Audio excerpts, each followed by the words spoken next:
చిరంజీవి గారిది అనంటే party launch చేస్తున్న వెహికల్ మనం డిజైన్ చేసింది. ఫస్ట్ షాట్ అది మహబూబ్‌నగర్‌లో వెహికల్ నుంచి వచ్చి పార్టీ లాంచ్ చేసేది అది. మనం ప్రజారాజ్యం దాంట్లోంచి ఇన్నోవాకి సన్ రూఫ్ డిజైన్ చేసాము. సన్ రూఫ్ వెనక్కి వెళ్ళిపోతుంది, దాంట్లోంచి నిలబడి he shows like this no, అది మనం చేసింది, అది కాన్సెప్ట్ డిజైన్ చేసింది. అట్లా తనకి luckily we work with every star and every director and every production company. Chiranjeevi every production company worked అండి. అలా చెప్పుకుంటూ పోతే సో మెనీ మూవీస్. బాగా ఛాలెంజింగ్ అనిపించింది, కానీ బెస్ట్ రిజల్ట్ ఇచ్చిన వెహికల్ ఏ సెలబ్రిటీకి, ఏ వెహికల్ అంటే చెప్తాను? అన్నీ అండి, జనతా గారు ఎవ్రీ మూవీ మాకు అట్లే అండి. ఇప్పుడు గుంటూరు కారంలో మహేష్ యూజ్ చేసిన వెహికల్ మనం డిజైన్ చేసి ఇచ్చింది. ఎవ్రీ మూవీ అండి. ఇప్పుడు అఖండ 2 ఈజ్ మై ఛాలెంజింగ్. అంటే ఛాలెంజింగ్ అనలేను కానండి, అది నాకు 100 మూవీస్ ఒక ఎత్తు అయితే ఇది ఒక ఎత్తు అండి. ఎందుకంటే మూవీకి ఉన్న క్రేజ్, డైరెక్టర్కి ఉన్న క్రేజు, సిరీస్కి ఉన్న క్రేజు, అఖండ 2 సిరీస్కి ఉన్న క్రేజు, ఎవ్రీ మూవీస్ వాళ్ళకి ఏంటంటే వాళ్ళ రిక్వైర్మెంట్ ప్రకారం నేను వెళ్ళి వెహికల్స్ చూపించేసి వాళ్ళు ఇలా ఇలా కావాలంటే దాని ప్రకారంగా చేసేయటము. కొన్నిసార్లు ఏమవుతుందంటే మూవీ ఒకలాగా ఉంటుంది, వాళ్ళు అడిగే ఒక వెహికల్ ఒకలాగా ఉంటుంది, కలర్ ఒకటి అడుగుతారు, ఏది మ్యాచ్ కాదు. కొన్నిసార్లు మనం కాంప్రమైజ్ అవ్వచ్చు, వాళ్ళకి కావాల్సినట్టు చేసి ఇచ్చేవాళ్ళం. అట్లా అన్ని మూవీస్కి ఏంటంటే మాక్సిమం అడిదిరిగి నాకు నచ్చినట్టే నేను చేసి ఇచ్చేవాడిని. అంటే బేసికల్గా ఏంటంటే నాకు నచ్చేదనంటే అందరికి ఇష్టమైందే నాకు నచ్చుతుంది. ఎందుకంటే నేను ఆల్రెడీ కస్టమర్తో ఎవ్రీడే మాట్లాడుతుంటాం, చేస్తుంటాం జర్నీలో. కాబట్టి బాడీ లైన్ కానీ, కలర్ కానీ, కాంబినేషన్స్ కానీ, ప్యాటర్న్ కానీ అన్నీ మ్యాచ్ చేసేవాళ్ళు. ఈ అఖండ 2కి ఏమైందంటే బోయపాటి గారు ఒకరోజు కాల్ చేశారు, అమర్ ఇది అఖండ 2 మనం చేస్తున్నాము, నువ్వే చేయాలి, ఇన్ని మూవీస్ మనం చేస్తున్నాము, ఇంత జర్నీ మనకి ఇద్దరి మధ్యలో ఉంది, అఖండ 1 కానీ దానికన్నా ముందు కానీ, సరైనోడు కానీ, వాట్ ఎవర్. నేనంటే జెనెక్స్ మనం అంటే ఒక పబ్లిక్లో ఒక ఎక్స్పెక్టేషన్ ఉంది, నువ్వేం చేస్తావు, నేనేం చేస్తాను, నేనేం చూపిస్తాను అనేది ఒక ఎక్స్పెక్టేషన్ ఉంది. నేను నీకు ఏం చెప్పను, నాకు బాలయ్య గారికి ఒక వెహికల్ డిజైన్ చేసి అని అడిగారు. ఒకటే మాట అన్నారు, ఏం చెప్పలేదు. ఇంకా ఇలా కావాలి అని కాల్ చేశారు, ఒక 5 నిమిషాలు మాట్లాడారు. అది బుల్లెటా, స్పోర్ట్స్ బైక్, ఏం చెప్పలేదు. నీకేం కావాలో చెప్పు, నువ్వు ఏం చేస్తావో అది నీకు వదిలేస్తాను, ఐ డోంట్ స్పీక్. ఇంకా ఆల్రెడీ పబ్లిక్కి నేనేంటి నువ్వేంటి, పబ్లిక్ మన ఇద్దరం ఏం చేస్తాం అనేది పబ్లిక్ ఒక ఇది ఉంది, టేస్ట్ ఉందని. సో ఇది 2 వీలరా లేకపోతే 4 wheeler? Then I asked him, sir I need some inputs, నాకు స్టోరీ ఏంటి, క్యారెక్టర్ ఏంటి, క్యారెక్టర్ ఏం డిమాండ్ చేస్తుంది అనేది నాకు ఇన్పుట్స్ కావాలన్నారు. అప్పుడు చెప్పారు స్టోరీ, ఆ పర్సన్ ఎలా ఉండబోతున్నాడు ఏంటి, 1 character is devotional and 1 character is something else. ఇంకా అది రివీల్ చేయలేను ఇప్పుడే నేను అది. అలా చెప్పుకుంటా వెళ్ళారు. వెళ్ళిన తర్వాత then I said I need so and so vehicle అని చెప్పాను. అది ఇచ్చారు. అది ఇచ్చిన తర్వాత ఇంకా దాన్ని ఛాలెంజింగ్ ఏంటంటే అది 3 months పట్టే ప్రాజెక్ట్, అది పెద్ద ప్రాజెక్ట్.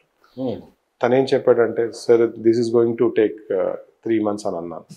ఏమంటే తను ప్రొడ్యూసర్ గారికి ఒకటే మాట అన్నాడు, నేను ఈ మాట చెప్పానా నీకు, మరి ఇదే మాట అంటాడని, 3 నెలలు పడుతుందని చెప్పానని అన్నారా, ఇదే మాట అంటాడని అన్నాను. So he said, no Amar, we have only 1 week time, schedule ముందుకు వచ్చేసింది, హీరో గారి డేట్స్ అవి ఫిల్మ్ సిటీలో 11th ఈజ్ ఓపెనింగ్ షాట్ అని చెప్పారు. ఇక నాకు ఎట్లా ఉంటుంది ప్రాబ్లం, ఛాలెంజింగ్. 1 weekలో ఛాలెంజింగ్. కొత్త టాస్క్ ఏంటంటే ఆ వెహికల్ లాంచ్ అయింది అప్పుడే, దాని యాక్సెసరీస్ ఏవీ లేవు మార్కెట్లో. ఇంతకు ఏ వెహికల్ అది రివీల్ చేయవచ్చా, వచ్చాక చూసుకోవాలా? ఓకే. ఆ వెహికల్ కూడా ఏది కూడా చేయలేమండి. అంటే పెద్ద వెహికలా లేకపోతే మన నార్మల్ థార్ టైప్? ఇంకా అది ఇక పొలిటికల్ హీరోయిటిక్ గా, పొలిటికల్ అంటే పొలిటికల్ హీరో, సోషల్ సర్వీస్, ఊర్లో ఒక ఇది ఉన్నప్పుడు అది ఎలా ఉంటుంది, ల్యాండ్ క్రూజర్ అవ్వచ్చు. పార్ట్ 1లో మనం 3 door తార్ ఇచ్చాము, పార్ట్ 1లో. ఇంకా ఇది పార్ట్ 2 కాబట్టి ఇంకా అవన్నీ క్యారెక్టర్స్ తగ్గట్టు ఇచ్చిన తర్వాత ఆ వెహికల్ అప్పుడే లాంచ్ అయింది. ఆ వెహికల్కి యాక్సెసరీస్ ఏవి రెడీ లేవు. యాక్సెసరీస్ రెడీ ఉంటే ఏముంది, 1 dayలో అది ఇది చేసేసి ఫిట్ చేసి ఇచ్చేయచ్చు. That was challenging. ప్లస్ హీరోని దృష్టిలో పెట్టుకోవాలి, డైరెక్టర్ని దృష్టిలో పెట్టుకోవాలి, స్టోరీని దృష్టిలో పెట్టుకోవాలి, క్యారెక్టర్ని దృష్టిలో పెట్టుకోవాలి, ఇవన్నీ దృష్టిలో పెట్టుకొని వెహికల్ డిజైన్ చేయాలి. అన్నిటికంటే మించి ప్లస్ నాకు 100 మూవీస్ ఒక ఎత్తు అయితే ఇది నాకు ఒక ఎత్తు అయిపోయింది. But luckily I believe in 1 word, నాకు కాల్ వచ్చింది అని అంటే నేను చేయగలుగుతానని డే అండ్ నైట్ వర్క్ చేసాము. డే అండ్ నైట్ వర్క్ చేసి అనుకున్న టైంకి డెలివరీ ఇచ్చాము వెహికల్. ఫస్ట్ లుక్ చూసినప్పుడు ఏమన్నారు బోయపాటి గారు? అదేంటంటే నా ఇన్ని మూవీస్లలో నాకు సంతృప్తి ఇచ్చిన వెహికల్ ఇది. అంటే in terms of quality, design కానీ, డిజైన్ చేసిన విధానం కానీ. ఆ రోజు మార్నింగ్ నేను ఓఆర్ఆర్కి మీద వెహికల్ వెళ్తుంది, ఫిలిం సిటీకి వెళ్తుంది. బోయపాటి గారు కూడా వెళ్తున్నారు, ఎందుకంటే మార్నింగ్ షూట్కి వెళ్తుంది వెహికల్. అదే రోజు ముహూర్తం షాట్. అక్కడ ఆపేశారు, రోడ్డు మీద ఆపేశారు, ఓఆర్ఆర్ మీద ఆపేసి అక్కడ లుక్ వేసుకొని బోయపాటి గారు.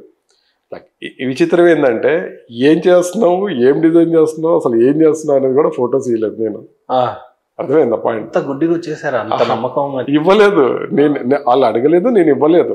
నేను ఇన్పుట్స్ కోసము సరే ఇలా చేద్దామా, ఇలా చేస్తున్నాను, అలా చేస్తున్నాను అంటే చూడమ్మా నీకు ఏది కరెక్ట్ అనిపిస్తుంది చెయ్యి, అలా అలా అలా అలా అలా అలా అయిపోయింది.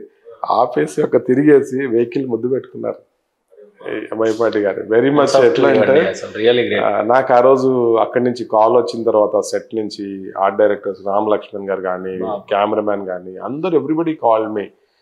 అదిరిందండి. కెమెరామెన్ నాకు కొంచెం కోఆర్డినేషన్ ఉండేవాడు, ఎందుకంటే తన కెమెరాకి ఎలా కలర్స్ కావాలనేది తను చెప్తుండేవాడు. ఎందుకంటే కెమెరా వ్యూ పాయింట్ ఆఫ్ వ్యూలో దానికి ఎలా రిఫ్లెక్ట్ కావద్దు ఏంటి అనేది అవన్నీ డిస్కషన్స్ ఉండే. Super. Fight master Ram Lakshman వాళ్ళు ఆ రోజు స్టంట్లు చూసి వాళ్ళు కాల్ చేశారు. అట్లా బాలయ్య బాబు గారి రియాక్షన్ ఏంటంటే మీరు చూస్తారు కదా, మూవీలో చూస్తారు. That was my. Did any call you got for appreciations? Definitely. ఎందుకంటే అప్రిసియేషన్ అంటే నేను ఎలక్షన్కి బాలయ్య గారికి క్యాంపెయిన్కి వెహికల్ చేసి ఇచ్చాను. Campaign vehicle is done by me. Balayya garu అందరికీ పర్సనల్గా ఫొటోస్ ఇచ్చారు, అందరికీ సెల్ఫీలు ఇచ్చారు. కాన్స్టెన్స్లో మ్యాక్సిమం ఎంతవరకు ఇవ్వాలి అంతవరకు. టైం ఆర్ తనకున్న బిజీ షెడ్యూల్లో చాలా మందికి ఇవ్వలేకపోయారు. అప్పుడు మేడం కాల్ చేసి వసుంధర గారు, బాలయ్య గారు వైఫ్ ఒకటే మాట అన్నారు, అమర్ ఎవరైతే సార్తో ఫోటో దిగలేకపోయారో వాళ్ళు వెహికల్ పక్కన దిగి ఫోటో దిగి అంత సంతోషంగా వెళ్ళిపోయారు Amar. That was the design you did it అని చెప్పేసి వాళ్ళు కాంప్లిమెంట్ ఇచ్చారు. అది చాలా అంటే చాలా నాకు సంతోషం వేసింది. ఎందుకంటే ఒక హీరోని మనం పుట్టిలే మనం తయారు చేయలేము, మనము ఒక వెహికల్ని చేయగలుగుతాము. ఆ వెహికల్ దాంతో పోల్చేసరికి ఇప్పుడు దేవుడికి మన వెహికల్కి ఇద్దరికి ఒకలాగా పోల్చేసరికి ఇంక ఎలా ఉంటుంది, అది నాకు చాలా సంతోషం వేసింది. That was my best compliment అనుకోండి. ఇంకా అట్లా మూవీలో చాలా ఉన్నాయి. ఈ గ్యాప్లో ఎక్కడన్నా పవన్ కళ్యాణ్ గారికి చేసే అవకాశాలు ఏమైనా వచ్చినాయి? పవన్ కళ్యాణ్ గారు ఇప్పుడు క్యాంపెయిన్ వెహికల్స్ అన్ని డిజైన్ చేసింది నేనే అండి. That was very challenging. అచ్చా, ఇది ఫార్డ్ ఒకటి ఉంటుంది, ఈ ఎండివర్స్ ఉన్నాయి కదా, ఎండివర్స్ ఉన్నాయి కదా, ఎండివర్స్ దాంట్లో ఏంటంటే అండి ఫస్ట్ ఎండివర్స్ వాడేటప్పుడు దాని సన్ రూఫ్ ముందు నుంచి వెనక్కి వెళ్తుంది.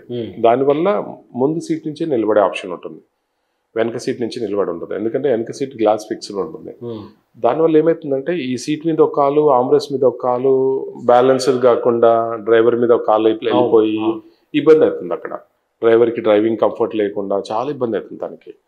అయితే వాళ్ళ టీంకి చెప్పి దీనికి సొల్యూషన్ చేయండి, నాకు వెనక సీట్ నుంచి నిలబడే ఆప్షన్ కావాలన్నారు. వాళ్ళ టీము ఏపీ, తెలంగాణ అప్పుడు అన్ని చోట్లలో తిరిగి తిరిగి తిరిగి ఎవ్రీబడి సెడ్ ఇది పనికిరాదండి, దీన్ని తీసేసి కొత్త దేశాలు సంరూపం 10 లక్షలు అవుతుంది, వాట్ ఎవర్ వాళ్ళ ఫిగర్స్ వాళ్ళు చెప్పారు.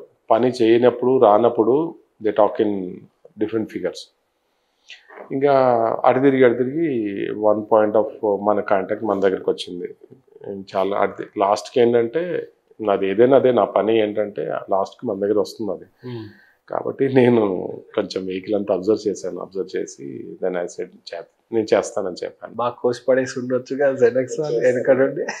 చేస్తానంటే ఎంత బడ్జెట్ చెప్పాను నేను, ఐ డూ ఫర్ 2 lakhs చేసి ఇస్తాను. 10 lakhs బడ్జెట్ 2 lakhs చేసి ఇస్తానని చెప్పాను. ఎందుకంటే దాంట్లో నా టెక్నికల్ స్కిల్స్, నా ఎక్స్పీరియన్స్, నా వర్క్మెన్షిప్పే కానీ దాంట్లో నేను చేసేది కూడా ఏముండదు అన్నమాట. దాన్ని కట్ చేశాను, దాన్ని రివర్స్ చేశాను మొత్తం దాని వైరింగ్స్, దానికి కావాల్సిన సెటప్ అంతా దాన్ని డిజైన్ చేశాను. వాటర్ పైప్ లైన్స్ కూడా ఉంటాయి, పైనుంచి వాటర్ లోపలికి వెళ్ళి పైప్ లైన్ ద్వారా సన్ రూఫ్ వాటర్ ఉంటుంది కదా, పైన పడిన వర్షము దాని పైప్ లైన్ సెట్ చేసి ఎలక్ట్రికల్స్ కానీ వాళ్ళ పైనుంచి ఫినిషింగ్ కట్ చేసినట్టు తెలియకుండా మళ్ళీ లోపల నుంచి ఫినిషింగ్ అంతా పర్ఫెక్ట్ చేసి ఇచ్చిన తర్వాత వెనక నుంచి గ్లాస్ ఇప్పుడు ముందుకు వస్తుంది, ఎందుకంటే మనం రివర్స్ చేస్తాం కదా.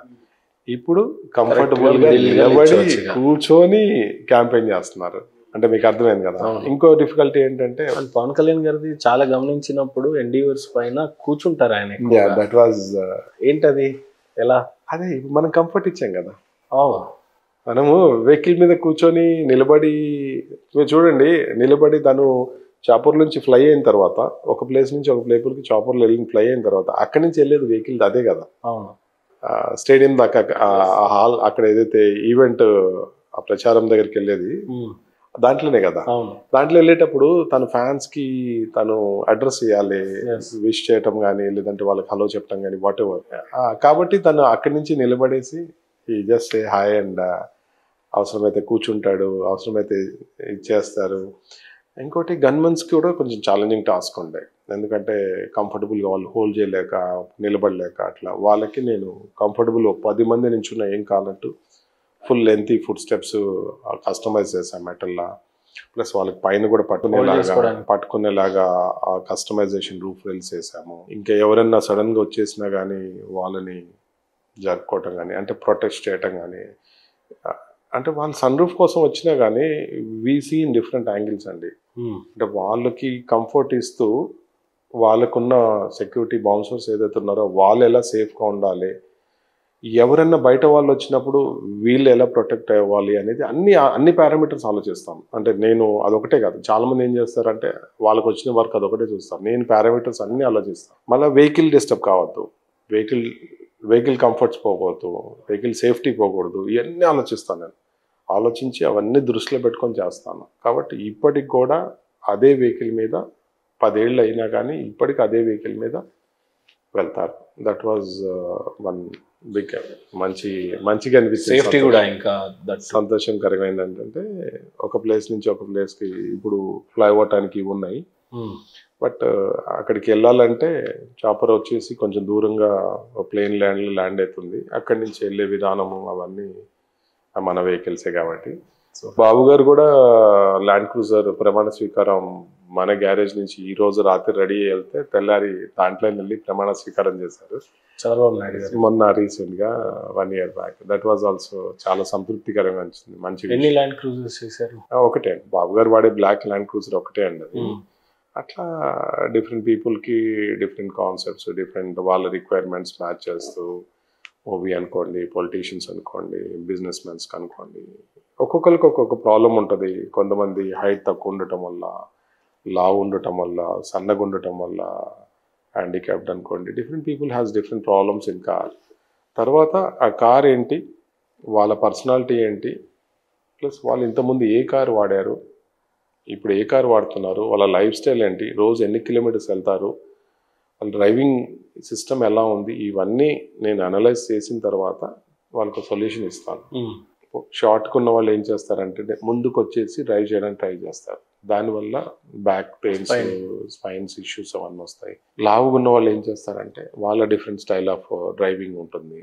ఇట్లా డిఫరెంట్ పీపుల్కి డిఫరెంట్ దానికి వాళ్ళకి క్లియర్గా వాళ్ళకి కావాల్సినట్టు సీట్ని కస్టమైజ్ చేయటము, వాళ్ళకి కావాల్సినట్టు సీట్ పొజిషన్స్ చేంజ్ చేయటము, అంటే వాళ్ళకి సెట్ అయ్యేలాగా వాళ్ళ body or height whatever is అట్లా ప్రాబ్లమ్ని అనలైజ్ చేస్తాము. అనలైజ్ చేసి దానికి వాళ్ళ పర్సనాలిటీ, వాళ్ళ ప్రాబ్లము, వాళ్ళ పాస్ట్ ఎక్స్పీరియన్స్, ఏ కార్ నడిపారు, వాళ్ళు ఇప్పుడు డైలీ ఎన్ని కిలోమీటర్స్ వెళ్తున్నారు, ఎలా దాన్ని వాడుతున్నారు, ఇవన్నీ రివ్యూ తీసుకొని వాళ్ళతో మాట్లాడిన తర్వాతనే దాన్ని సజెస్ట్. కాబట్టి అంత డీప్గా ప్రోడక్ట్ గురించి ఆలోచిస్తామని. అమర్ గారు, చిన్న డౌట్ ఏంటంటే సెలబ్రిటీస్, పొలిటీషియన్స్కి లేదా బిగ్ వెహికల్స్కి కస్టమైజేషన్, లగ్జరీ సెగ్మెంట్స్ చేస్తున్నారు కదా. ఈరోజు నిజంగా జెనెక్స్ షెడ్లోకి ఒక ఆల్టో లాంటిది కానీ, మారుతి లాంటి వెహికల్స్ కానీ, షిఫ్ట్ లాంటిది ఇలాంటివి వస్తుంటే అంతే ప్రేమగా చేస్తుంటారా, లేకపోతే ఇది మన సెగ్మెంట్ కాదు అని అన్నట్టుగా ఉంటారా? వస్తుంటాయి అప్పుడు ఎప్పుడైనా ఎక్స్పీరియన్స్ లేదండి. ఇప్పుడు ఎప్పటికైనా మనం నానో కూడా అదే ట్రీట్ చేస్తాము. కారే కదండి అది, కారే కదా, ఎనీథింగ్ ఇస్ కారే కదండి. నార్మల్ గా బిల్లింగ్ ఎక్కువ అంటే నానో నడిపే కస్టమర్ కాదా అండి, అతను మనిషి కాదా? నార్మల్ గా ఎక్కువ బిల్లు కాదు కదా, ఇది మా సెగ్మెంట్ అలా ఉండదు అన్న. We don't. ఏమన్నా ఎక్స్పీరియన్స్లు ఉన్నాయి అట్లా ఏమన్నా? జ్ఞాపకాలు. చి అలాంటి ఏమి ఉండదు సార్. అలాంటి పాయింట్ ఏమి ఉండదు. అలాంటి మేము అసలు ఆలోచించము. టాక్సీ వచ్చినా టాక్సీ డ్రైవర్ కూడా అదే ఉంటుంది. సూపర్. నానో వచ్చినా అదే ఉంటుంది. రోల్స్ రాయ్స్, బెంట్లీ వచ్చినా అదే ఉంటుంది. కాకపోతే ఎవరైతే కార్ని ప్రేమిస్తారో, ఇష్టపడతారో, ప్యాషన్గా మెయింటైన్ చేయాలనుకుంటారో, దాన్ని డిఫరెంట్గా స్టైలింగ్ చేయాలనుకుంటారో నేను అప్పుడు ఎంటర్ అవుతాను. అంటే మీకు అర్థమైంది కదా, మా కస్టమర్ని మేము మా స్టాఫ్ ట్రీట్ చేసేది ఒకటేలాగా ఉంటుంది. మేము ఏ కార్ని కూడా రిజెక్ట్ చేయము. బట్ ఇష్టం ఉన్న వాళ్ళు ఉంటారు చూసారా, కార్ని వాళ్ళ బేబీ లాగా, వాళ్ళ డాగ్ లాగా, అంటే వాళ్ళ కొంతమంది ఉంటారండి, వాళ్ళే తుడుచుకుంటారు, వాళ్ళే కడుక్కుంటారు. వాళ్ళు ఎట్లా అంటే వాళ్ళ కార్ మీద ఒక స్క్రాచ్ కూడా ఉండదు. కొంతమంది డీటెయిల్డ్గా ఉంటారు, లోపల చూస్తే ఇంత డస్ట్ ఉండదు. అంతే, అంటే అంత అంత క్లీన్ వాళ్ళ బెడ్రూమ్ లాగా ఉంటుంది. అంటే అంత క్లీన్గా, అంత హైజీన్గా, అంత ఇదిగా ఉంటుంది. స్టైల్గా ఎవరైతే కస్టమైజ్ చేసుకోవాలి, స్టైలింగ్ చేయాలి, లేదంటే ఇట్లా అనుకున్న వాళ్ళకి నేను వాళ్ళకి ప్రిఫరెన్స్ ఇస్తాను. డెఫినెట్గా నార్మల్ కస్టమర్కి వీళ్ళకి ప్రిఫరెన్స్ ఇస్తాను. ఎందుకంటే నాది అవసరం, అంటే నా సర్వీసెస్, నా మెసేజ్ అవసరం అక్కడ. ఇంకా వాళ్ళు ఇంకెలా చేసుకుంటే బాగుంటుంది అనేది ఇంకా నేను వాళ్ళకి నాకు అనుభవం ప్రకారం వచ్చిన టిప్స్ ఇస్తాను.